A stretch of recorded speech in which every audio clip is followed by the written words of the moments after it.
300-ൽ പരം സിറ്റിംഗ് കപ്പാസിറ്റിയോടെ ഏറ്റവും ചുരുങ്ങിയ ചിലവിൽ ആഘോഷങ്ങൾ ഉത്സവമാക്കാൻ Vaiga hall near Ezhupunna Kumbalangi bridge. Contact 9645600115 9961100115.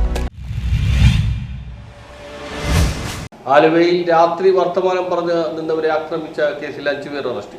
Aluva Kondotty bus സ്റ്റോപ്പിൽ രാത്രി വർത്തമാനം പറഞ്ഞുകൊണ്ടിരുന്നവരെ ആക്രമിച്ച കേസിൽ 5 പേർ അറസ്റ്റിലായി. മലപ്പുറം കച്ചേരിപ്പടി വലിയോറം മണാട്ടിപ്പറമ്പ് പറക്കോടത്ത് വീട്ടിൽ മുഹമ്മദ് ഫൈസൽ 38, ആലപ്പുഴ ചേർത്തല കുത്തിയതോട് ബിസ്മി മൻസിലിൽ സനീർ 31, തൃക്കാക്കര കുസുമഗിരി കുഴിക്കാട് മൂലയിൽ വാടകയ്ക്ക് താമസിക്കുന്ന കണ്ണൂർ സ്വദേശി സിറാജ് 37, ചാവക്കാട് തളിക്കുളം പണിക്കുവീട്ടിൽ മുബാറക് 33, തിരൂരങ്ങാടി ചേറൂർ കണ്ണമംഗലം പറമ്പത്ത് സിറാജ് 36 എന്നിവരെയാണ് നെടുമ്പാശ്ശേരി പോലീസ് അറസ്റ്റ് ചെയ്തത്. ചൊവ്വാഴ്ച രാത്രി 10 മണിയോടെയാണ് സംഭവം. ചൊവ്വര കൊണ്ടോട്ടി ബസ് സ്റ്റോപ്പിന് സമീപം വർത്തമാനം പറഞ്ഞുകൊണ്ടിരുന്നവരെയാണ് ഇരുചക്രവാഹനത്തിലും കാറിലും എത്തിയ സംഘം ആക്രമിച്ചത്. സംഭവ സ്ഥലത്ത് നിർത്തിയിട്ടിരുന്ന കാറും സംഘം അടിച്ചു തകർത്തു. സംഭവശേഷം ആക്രമികൾ കടന്നുകളഞ്ഞു. വ്യക്തിവൈരാഗ്യമാണ് സംഭവത്തിന് പിന്നിൽ എന്നാണ് കരുതുന്നത്. ആക്രമണശേഷം കടന്നുകളഞ്ഞ പ്രതികളെ മണിക്കൂറുകൾക്കുള്ളിൽ പോലീസ് പിടികൂടുകയായിരുന്നു. പ്രതികൾ സഞ്ചരിച്ച വാഹനങ്ങൾ, ആയുധങ്ങൾ എന്നിവയും പോലീസ് കണ്ടെടുത്തു. സംഭവസ്ഥലം ജില്ലാ പോലീസ് മേധാവി സന്ദർശിച്ചു. ഫോറൻസിക് വിഭാഗവും പരിശോധന നടത്തി. കൃത്യവും ശാസ്ത്രീയവുമായ ദ്രുതഗതിയിലുള്ള അന്വേഷണത്തിലാണ് പ്രതികൾ പിടിയിലായത്. പോലീസ് പല സംഘങ്ങളായി തിരിഞ്ഞ് രാത്രി അന്വേഷണം ഊർജിതമാക്കുകയായിരുന്നു. ASP trainee Anjali Bhavana, DOSP A Prasad, inspector TC Murugan, sub ഇൻസ്പെക്ടർമാരായ JS ശ്രീജു,